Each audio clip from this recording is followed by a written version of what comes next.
صباح الخير، اهلا وسهلا بكم حبايبي في قناتي يوتيوب. النهارده هعمل لكم طبق تقليدي جزائري وكل الشعب الجزائري بيحبه.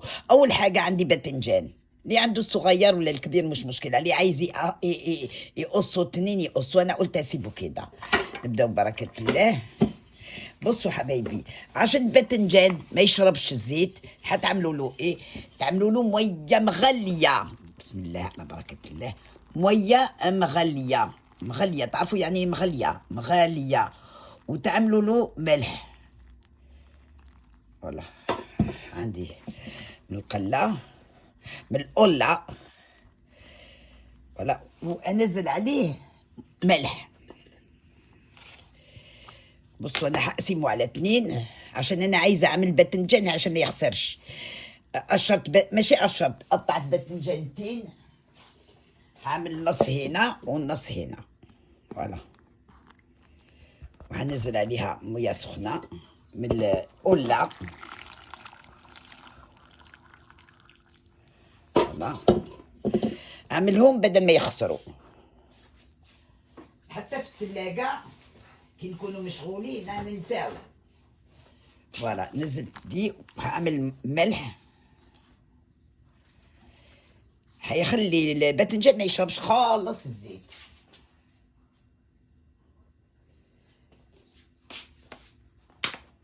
الله، هخليه اسيبه واحد 10 دقايق ولفوها وارجع لكم تاني. بصوا حبايبي، طالما عندي باذنجان كتير هعمل ايه؟ القطعية دي اقسمها كده عشان اقشرها وادخلها مع الباذنجان في المية سخنة. نص تاع الباذنجان هعملوه مدربل، هذا هو الطبق التقليدي الجزائري، والتاني هعملوه سلطة بالباذنجان. فوالا هدخلوه في هنا في المية سخنة كمان عشان يتقشر، واسيبهم 10 دقايق وارجع لكم. اجي للجد دلوقتي. الدرسة انا خدت راس تاع التوم. شوفوا راس تاع التوم، هنزل معلقة كبيرة تاع بابريكا. احنا نقولوا في الجزائر نعمل درسة، معلقتين تاع بابريكا. الدرسة يعني زي صوص، نجهزوا الصوص. شوفوا حبايبي، احنا نعمل، انا امي الله يرحمها يا رب، الله يرحمها ويوسع عليها بيبان الجنه، وكل المسلمين ربنا يرحمهم. اعمل شويه تاع القرفه، حاجه بسيطه تاع القرفه، ما نعملش كتير. وهعمل فلفل اسود، دونك عملت بابريكا، رشه تاع القرفه، فلفل اسود، هعمل ملح،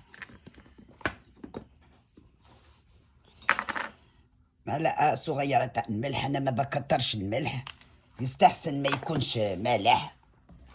وهعمل شوية تاع السبايسي، حاجة بسيطة مش كتير، رشة. أنا ما بحبش الشطة، بس عشان يرفع الذوق كما يقولوا، يرفع الطعم. شوية، شوية حاجة بسيطة، أنا ما بحبش السبايسي. وال والطاج الطبق ده بيحب ايه؟ بيحب الكراوية. الطبق ده عاشق الكراوية. هنا ما يطبخوش في مصر ما شفتهمش يطبخوا بالكراوية. اعمل معلقة صغيرة تاع الكراوية، انا بجيبها واطحنها. شوفوا دي حتدي له طعم ما عندي ما نقول لكم. حزود عليها شويه مويه، شويه مش كتير، عشان تمشي لي في الكبه. بسم الله.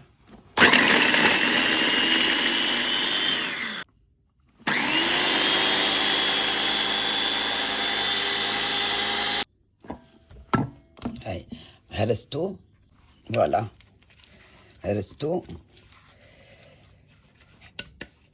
حلو كي التوم يكون شويه حبه، يعني مقطع كأنه مقطع، احلى تحسوا بالطعم احسن. هسيبه على جنب. دلوقتي حاعمل في الطنجرة، يعني في حلة الضغط أو حلة عادي، شوية زيت وشوية سمن، أخليه يتقلى، خليته يسخن، أنزل عليه اللحمة، أخليه ياخد تشويحة. بعد ما خليت اللحمة تاخد صدمة وتتشوح، حنزل عليها الثوم مع الدرسة يعني الحاجات اللي عملتها، اللي درست الثوم والكراوية والقرفة والبابريكا. حدي لها تقليبة كده حلوة على النار، حدي لها تقليبة.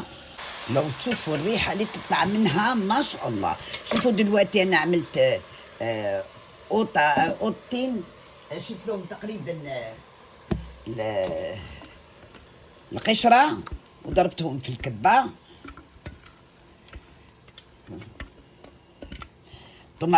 طماط شاطين، زوج طماطيشات، وحزولها طماطم مصبرة، يعني طماطم تاع، في ناس ما يعملوش طماطم، ما يهرسوش طماطم، وعملها رشة سكر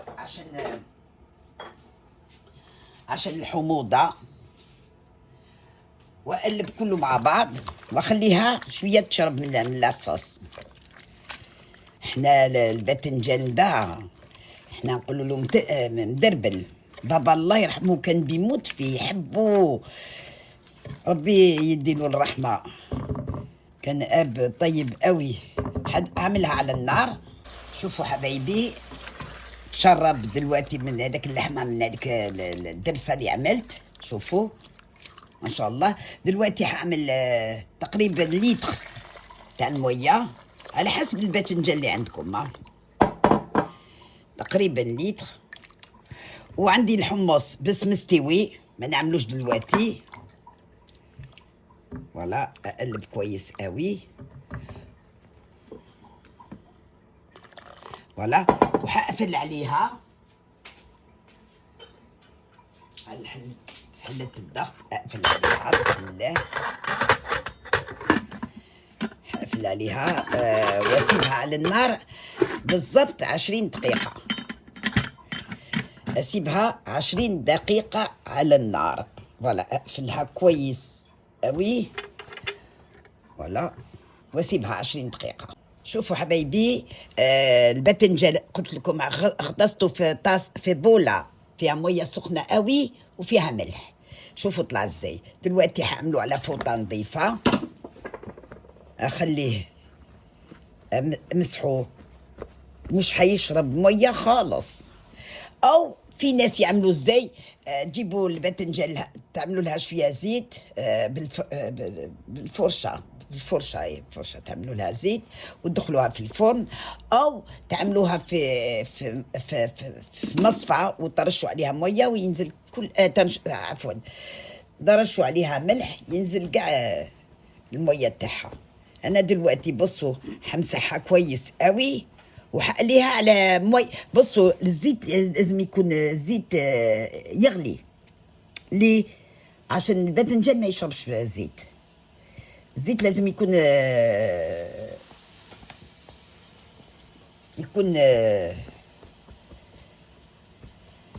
يغلي. انا حقلي دو، تعرفوا ازاي تقلوه، وارجع لكم تاني. شوفوا استوى، بصوا، واللحمه استوت 20 دقيقة، اللحمة استوت. أنا دلوقتي حنزل الحمص مستوي، نشمخو كما نقولوا حنا في الجزائر، وبعدين نخليه في المية 24 ساعة بشوية بيكربونات، وبعدين بعد 24 ساعة أصفيه وأساويه وأخلي كل أكياس تاع الحمص عشان كي نجي نسوي أي طبخة يكون جاهز. وشوفوا الباذنجان ما نزل ولا حتة. شوفوا الباذنجان، شوفوا ما نزل ولا حتة زيت، عشان كي عملته في المية بالملح شرب كاع هذاك المية. بعد ما صفيته مسحته بفوطة ودرته وقليته. دلوقتي انا هرجعها في النار تشرب غلوتين كده مع الحمص، وانزل لها الباذنجان. هنزلها الباذنجان، شوفوا الباذنجان ولا نقطة زيت، ابتدى يغلي، انزل عليه الباذنجان. بسم الله. أكلة جزائرية عاصمية، لا الجزائريين كلها يحبوها، يحبوا الباذنجان.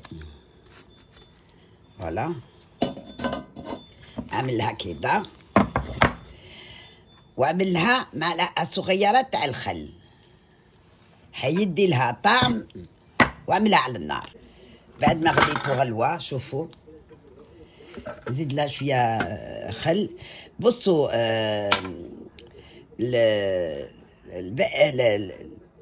الباذنجان ده بيحب الخل. في الاخير تحطوا معلقه كبيره تاع الخل. دلوقتي انا ده استوى، اعملوا على طاجين ووريه لكم.